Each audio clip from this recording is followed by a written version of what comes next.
Welcome to IHIP News. Pumps has prepared an episode regarding the bizarro world of the RNC, which they are dead serious about. And just for context, during the RNC, I was out of the country and I would get on the internet to check in to see what was going on.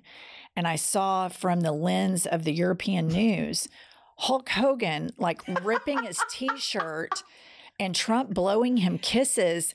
And I'm just like, Trump says the world is laughing at us. And I'm like, no, buddy, they're laughing at you. Absolutely. You're the joke and you're the one making a mockery of this country. All right, Pumps, what do you have prepared for us? You know what's sad about my RNC highlight reel? What? Hulk Hogan ripping his shirt open isn't even on it. That's not even one of the highlights because it was just such a clown car of eating up with the dumb shits. One of my very favorite things that I want to start with is Peter Navarro, who we know just got out of jail. Like he left jail or prison. He was in prison. He left prison and went to the RNC and they put him on stage. They put him on stage to do a speech. I mean, covered in prison gunk. I mean, this is who they are. They are criminals just across the board.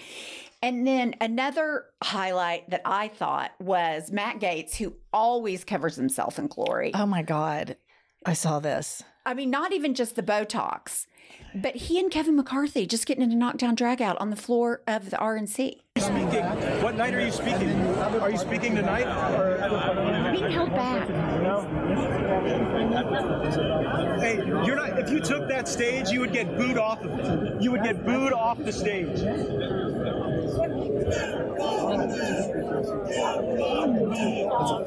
Act like grown-ups. They're not. They're not. They're the biggest group of beta males that I have ever seen in my entire life. I mean, it is disgusting that they cannot act professionally. I mean, we deal with people all the time that we don't like at all, but we are professional, we are courteous, and the business or whatever comes first. Not these guys. They're just fucking swinging their dicks, showing what assholes they are. And then, I don't know if you know this because you were out of town.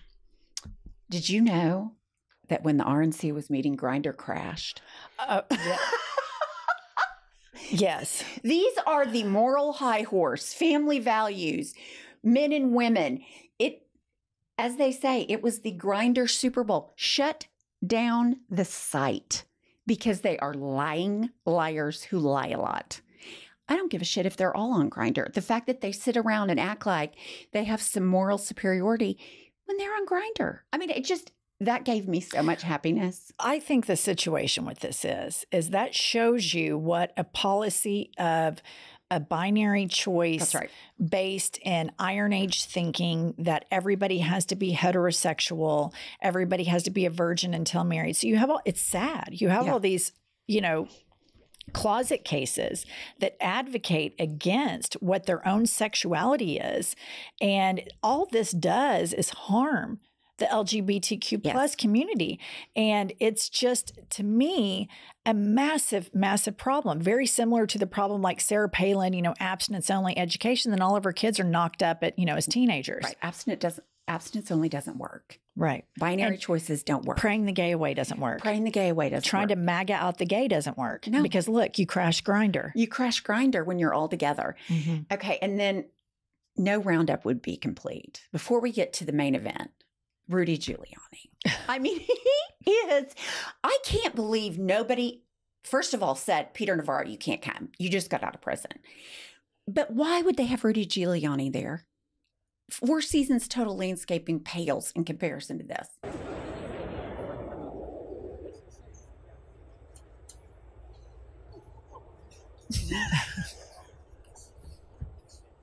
Why wouldn't they say stay away? You're an embarrassment to yourself. They wouldn't say that because look at the top of the ticket. Right, I know. There's that pales in comparison to the 90-minute speech that convicted felon Donald Trump gave. I mean, he is the most embarrassing human being I have ever seen in my life. Right, which brings us to Donald Trump's, the highlights, which they've fact-checked it. He lied 22 times in his speech, okay? Again, what's the obsession with Hannibal Lecter? And has anybody told him that Hannibal Lecter's not real? Hannibal Lecter was a character in a movie. He's not real. These are all the things he lied about. 22 lies. Foreign insane asylums. First of all, he should be in an insane asylum. Medicare, inflation. He doesn't even know the capital of Venezuela. This man is not smart. The job's is as high as it's ever been. You could fact check every single one of these until your head fell off, but it wouldn't change the fact that people believe what he says, even though they know he's a liar. It's very disheartening, and it's very, it's just, what do you always say? Magical thinking prohibits critical thinking skills. Yes. The data behind every lie that he told is clear. It's just one Google away. Right. But these people don't want to know. They want to cult leader. But I found the whole RNC, it really was just a shit show of stupidity, all on display. And how much the Republican Party has fallen. Yes. There's just no decency of the days where I completely disagreed ideologically with John McCain or Mitt Romney, but these were decent men that, had values and decorum, and they were keeping the lunatic fringe at bay, because the lunatic fringe has been stirred up by the right-wing media complex for decades now. And you have organizations like the Heritage Foundation, which they are all embedded in the Trump regime, and they are ready with Project 2025, no matter how much Trump tries to distance himself from it. This is their plan, and he is at the epicenter of it. And Trump doesn't care about policy. No. He wants to be on Twitter, and he wants to go on his world tour where he talks about boats and batteries and sharks and Hannibal Lecter and all this shit. But the crazy, dangerous people behind him are lying in wait. And I think I've even seen a video, heard the audio of the president of the Heritage Foundation saying, yes, Trump's lying about his knowledge of Project 2025 because he knows that it's not going to get him far in the election, but he's knowingly distancing himself from it. But wink, wink, he's really 100% in. And it's unbelievable when you look at the song from Kid Rock, the Hulk Hogan situation. Oh my gosh. Matt Gaetz and the facial transformation. Right. And look, we're big advocates of Botox. I love me some Botox. But that was just really bizarre because I don't even think he's that old. No, he's in his 30s. And there is just absolutely no decency. And I think the larger question for what they would call themselves the Christian right, is that what your morals look like? Right. Rudy Giuliani, drunkard and shit, falling down, grinder crashing because all of these people can't come out of the closet because they've been indoctrinated by their religion and their politics to think it's a bad thing.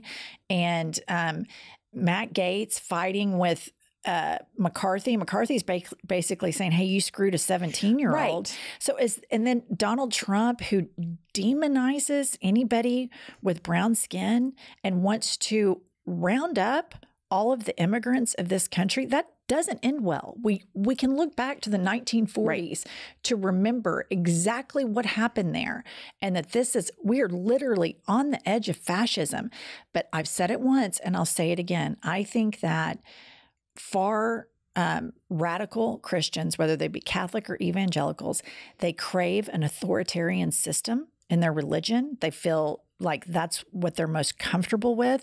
And then they seek that out politically. And there's no difference between authoritarian religion and authoritarian government. It is to help very few at the top, and everybody else is marginalized underneath it, particularly women, particularly people of color, particularly people that might not be cisgender. So I think the Republican convention is hilarious, but at the same time, wildly depressing and right. sad, because I viewed all of this from international news sites while I was abroad.